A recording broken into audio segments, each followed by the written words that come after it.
Zakir Hussein கொலையில் தேடப்பட்டு வந்த தௌஹீத் என்ற கிருஷ்ணமூர்த்தியை காவல்துறையினர் துப்பாக்கியால் சுட்டுப்பிடித்தனர். துப்பாக்கிச்சூடு நடந்த இடத்திலிருந்து கூடுதல் தகவல்களை தருகிறார் செய்தியாளர் நாகராஜ். நாகராஜ், வணக்கம். அங்கு என்ன நடந்தது, விரிவா சொல்லுங்க.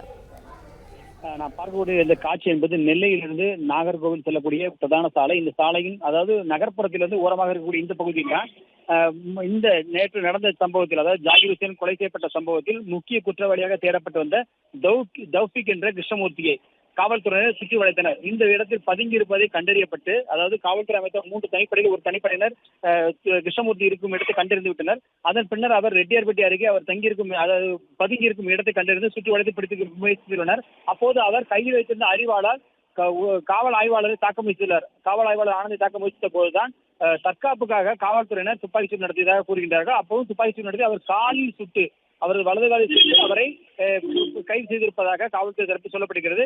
நாம் பார்க்கக்கூடிய இந்த காட்சி என்பது அவர் பதுங்கியிருந்த ரெட்டியார்பட்டி மலைப்பகுதி காட்சி. எனவே இது ஊருக்கு ஒதுக்குப்புறமாக, அதாவது நாகர்கோவில் செல்லக்கூடிய நாற்கர சாலை தொடும் பகுதியில் இருக்கிறது. எனவே இந்த பகுதியில் ஆள் நடமாட்டம் என்பது குறைவாகவே இருக்கும். அந்த பகுதியில் பதுங்கி இருந்ததை கண்டறிந்துதான் தனிப்படையினர் சுற்றி வளைத்து அவரை பிடிக்க முயற்சித்த போது இந்த துப்பாக்கிச்சூடு சம்பவம் நடந்ததாக காவல்துறை தரப்பு தெரிவிக்கப்பட்டிருக்கிறது. இந்த காட்சி முக்கியமாக பிரதானமாக முதலில் கிடைக்கப்பட்டிருக்கிறது. அந்த அடிப்படையில் தாம் வெளியிட்டிருக்கிறோம்.